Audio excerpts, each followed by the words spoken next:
Enough says, I'm Nigerian. Enough says, Nigerian. I'm Nigerian. Welcome to the Right Direction show. This is our first show this year, and I'm really excited. I've got new guest, and I've got our regular guest. Happy New Year, ladies! Happy New Happy Year. New Year to you. Thank you Happy New very Year. much. I'll let them introduce themselves. To my far right, Miss Garner, to state. Antonia, Garner. I am an approved mental health practitioner and the head of service in mental health, Thank but I you. won't mention the borough I work in. Oh no, you don't have to. You don't have to.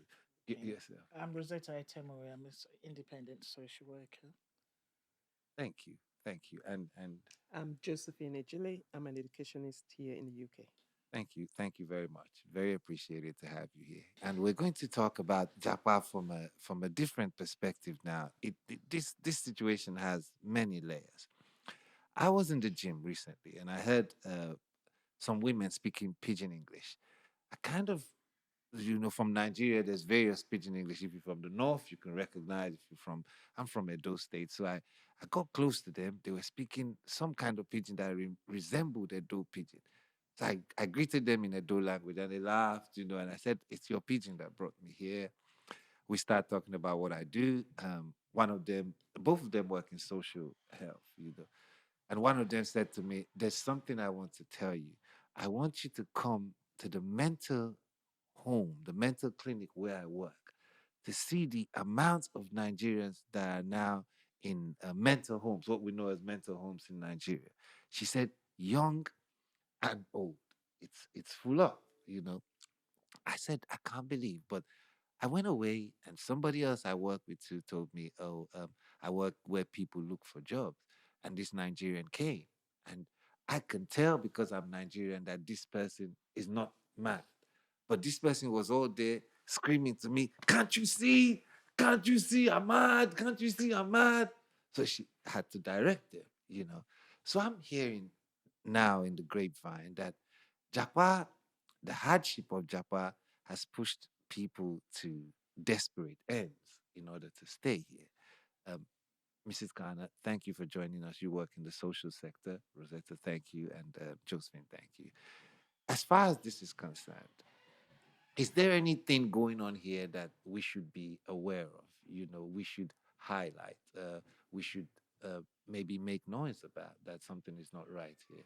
Miss Garner, you don't mind? Thank you. I think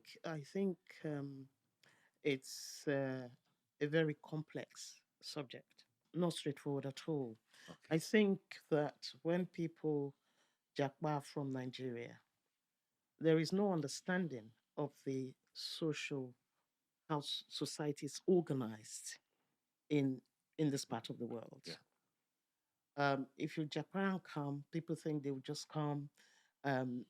It's almost like walking around in Nigeria. They will just get a job and just live life. There's no understanding that you have to have a work permit. You have to have your immigration status sorted out before you can even start thinking about accommodation and start setting yourself and placing yourself into the society. And I think that is caused quite a lot of issues within the social systems in the United Kingdom. So you're saying the pressure of that? Okay. I'm saying not understanding where they're coming to and what the expectations are is caused quite a lot of issues here for our Nigerian community. For example, the immigration law has a clause there to say that if a person is mentally unwell, then they would not deport them straight away. They would ensure that they're cared for based on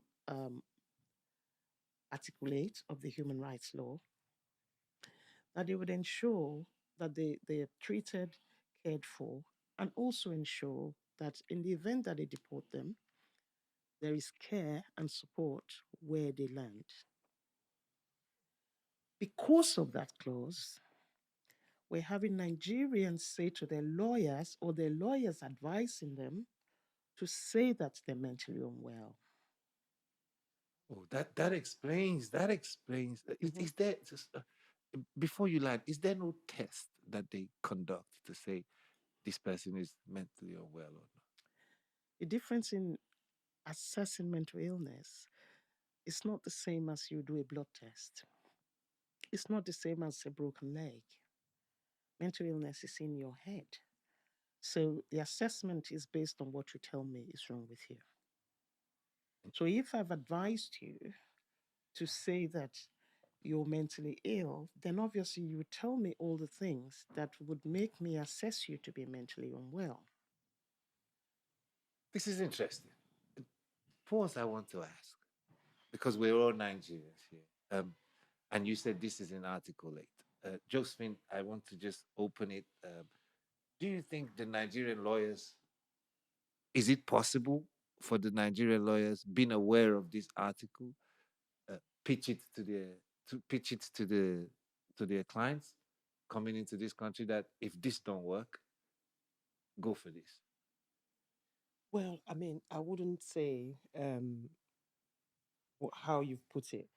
However, you know, that might be possible to say if that doesn't work, you could go this way. But that would be those lawyers who are corrupt. I'm not talking about the ones who are not corrupt. The ones who are not corrupt, I believe they would actually, go through the right channel, not telling their clients to say, do you know this is what the policy is saying? You can do this or you could do that. You get what I'm trying to Yes. say? But the corrupt lawyers, yes, I would say yes, they can actually pitch that. And anyone will go at any length to pay, for that particular course to come in. Uh, uh, I'm coming, Miss Ghana, because I want us to stay on the same step as you. Rosetta, when we say if because we're from Nigeria, and if somebody say they're mad, you know, is it something that we can just in this part of the world, if a Nigerian lawyer is talking to a Nigerian, say you're not well, say you're mad, uh, the the scope of that madness that the Nigerian has, I'm sure it must be the type of madness only that they have in Nigeria, not the type, because nobody has experience of the type of madness that is going on here, or the type of thing you're saying you have mental health, when the lawyer is telling you, or when anybody is telling you to say declare Mm. it. It's a difficult one. In Nigeria. You can tell the difference um, between a mad person in Nigeria and here. Number one, the clothing. A True. good number of them walk naked, isn't it? They don't have the top on or they don't have nothing down there. So you can actually tell. Here, you cannot tell because mental illness is vast, it's big. True. Because even anybody can become unwell.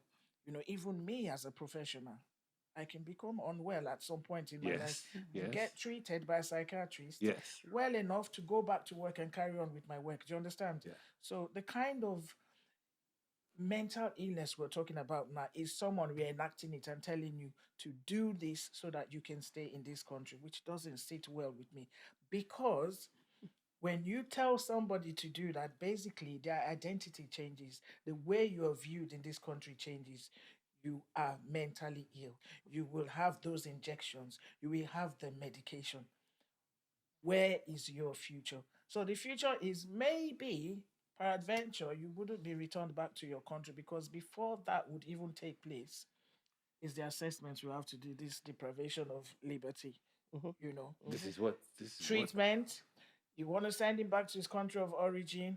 What's there for him when he goes back? What's there for her? And this is the problem. So there's the likelihood that those people who are actually saying, I want to be unwell and be treated as such in order to remain in this country. The thing is, your future will never be bright. You will become statistics here. good. Miss Yeah. Ghana, I wanted to just refresh the memory, Mhm. of what we're talking about. Now we want to come back to you so we understand that when you say you are mad, just because your lawyer say to you to say something is wrong, I don't think your lawyer even understand the scope of what they're telling you. what the lawyers probably don't take into consideration is the implications of that, which is what Rosetta Mm. has just mentioned. So, of course, you can have a diagnosis. If you have a diagnosis based on the information you've given me, and I say, and of course, you have to be psychotic. If you have mild depression, that's not a reason for the Home Office to consider you. You have to have been detained under the Mental Health Act. Now, once you are detained, even if you stay here, God help you, because you've stigmatized and labeled yourself and put yourself in a cabinet before you even, stand on your 2 feet. So those advice are being given, reports are written. I wouldn't say that I've sectioned anyone that is in that category, but I do know that there's a lot of them that have been damaged by the medication because they don't have mental illness. The medication will damage your brain. Mhm.